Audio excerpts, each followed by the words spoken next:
శాసనసభ ఎన్నికల్లో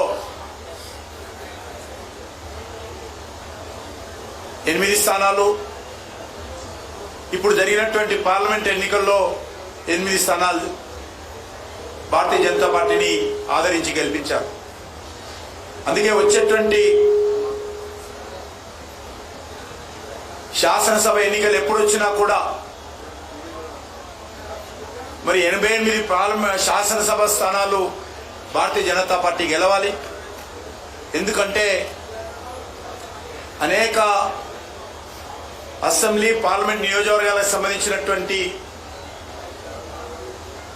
పునర్విభజన జరగనున్నది. కాబట్టి మనకు మంచి అవకాశం ఉంటుంది. ఈ పునర్విభజన తర్వాత పూర్తి స్థాయిలో భారతీయ జనతా పార్టీ తెలంగాణ రాష్ట్రంలో అధికారంలో రావడానికి మరి అందరము అంకిత భావంతో పనిచేయాల్సి ఉంటుందని ఈ సందర్భంగా మనచేస్తాం. మన్ను టెండలను కూడా లెక్క చేయకుండా పార్టీ కార్యకర్తలందరూ ఎంతో కష్టపడి పనిచేశారు. కాబట్టి ఈరోజు మనం తెలంగాణ నుంచి 8 స్థానాలు పొందడం జరిగింది. మరి ప్రత్యేకంగా ఈరోజు ప్రధానమంత్రి గారికి, భారతీయ జనతా పార్టీ అధ్యక్షులైనటువంటి జగత్ ప్రకాష్ నడ్డా గారికి నేను తెలంగాణ భారతీయ జనతా పార్టీ తరఫున హృదయపూర్వకమైనటువంటి కృతజ్ఞతలు తెలియజేస్తా ఉన్నాను.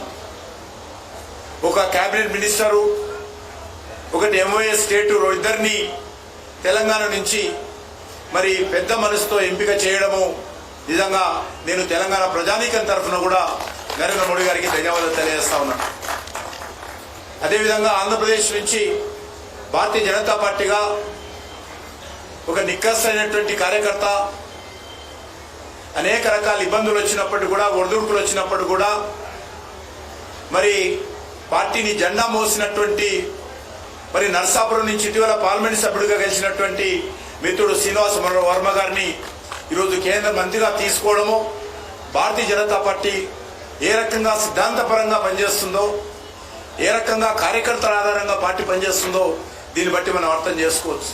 తెలంగాణ నుంచి కానీ, ఆంధ్రప్రదేశ్ నుంచి కానీ ఈరోజు మరి కేంద్ర మంత్రులుగా ఎంపీ చేసినటువంటి ముగ్గురు కూడా ఒక సాధారణ కార్యకర్తలుగా పనిచేసినటువంటి వాళ్ళు ఈరోజు కేంద్ర మంత్రులుగా భారతీయ జనతా పార్టీ నియమించడం జరిగింది. దేశంలో ఏ రాజకీయ పార్టీ కూడా ఈ రకంగా మరి సాధారణ కార్యకర్తలను మరి గల్లీ నుంచి ఢిల్లీ వరకు తీసుకొచ్చి ఢిల్లీలో మంత్రులుగా చేసినటువంటి పరిస్థితి ఏ రాజకీయ పార్టీలో లేదు. మాకెవరికి బంధుత్వం లేదు. మాకు సంబంధించినటువంటి వ్యక్తులు ఎవరు కూడా ఎమ్మెల్యేలు కానీ, ఎంపీలు కానీ, రాజకీయ పార్టీలో కీలక బాధ్యతలు ఎవరు లేరు. కానీ మరి ఎవరు లేకపోయినప్పటికీ కూడా సిద్ధాంతమే ఈరోజు మాకు ఊపిరి, మరి పార్టీ కార్యకర్తలే మా కుటుంబం అనే విధంగా ఈరోజు పార్టీ కార్యకర్తలను ఏ రకంగా ఎంపిక చేసిందో ఇది ఒక భారతీయ జనతా పార్టీలోనే సాధ్యమవుతుందనే విషయాన్ని కూడా ఈ సందర్భంగా మనయేస్తున్నాను. వచ్చేటువంటి 5 సంవత్సరాలు, గత 10 సంవత్సరాలుగా ఏ రకంగా పనిచేస్తామో వచ్చే 5 సంవత్సరాలు కూడా నరేంద్ర మోడీ గారి నాయకత్వంలో కేంద్ర ప్రభుత్వము, భారతీయ జనతా పార్టీ ద్విగుణీకృతమైనటువంటి ఉత్సాహంతో మరి రానున్న రోజుల్లో కూడా పనిచేస్తారని ఇప్పుడే ప్రధానమంత్రి గారు చెప్పడం జరిగింది.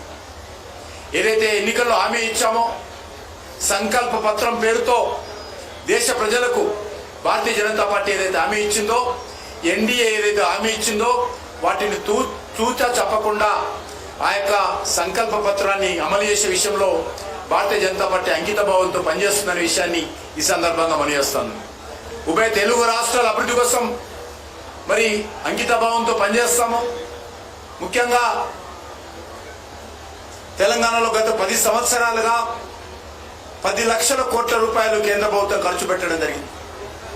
దేశంలో జాతీయ రహదారుల విషయంలో కావచ్చు, దేశంలో రైల్వేల అభివృద్ధి విషయంలో కావచ్చు, దేశంలో పేద ప్రజలకు సంబంధించినటువంటి మరి ఉచితంగా రేషన్ బియ్యం సరఫరా కావచ్చు, గ్రామాలకు ప్రధానమంత్రి సడ యోజన కావచ్చు, గ్రామాలకు మళ్ళీ జలశక్తి మంత్రిత్వ శాఖ ద్వారా మంచినీటి సరఫరా చేసేటువంటి నల్లాల ద్వారా సరఫరా చేసేటువంటి కార్యక్రమం కావచ్చు, దేశవ్యాప్తంగా పూర్తి స్థాయిలో అమలు చేయనున్నాం. గత 10 సంవత్సరాలుగా 4 కోట్ల ఇళ్ల నిర్మాణం చేయడం జరిగింది పేదలు. వచ్చేటువంటి 5 సంవత్సరాలు మరొక 3 కోట్ల ఇండ్లు పేద ప్రజలకు భారతీయ జనతా పార్టీ ప్రభుత్వం కట్టివ్వబోతుందని ఈ సందర్భంగా మనం చేస్తున్నాం.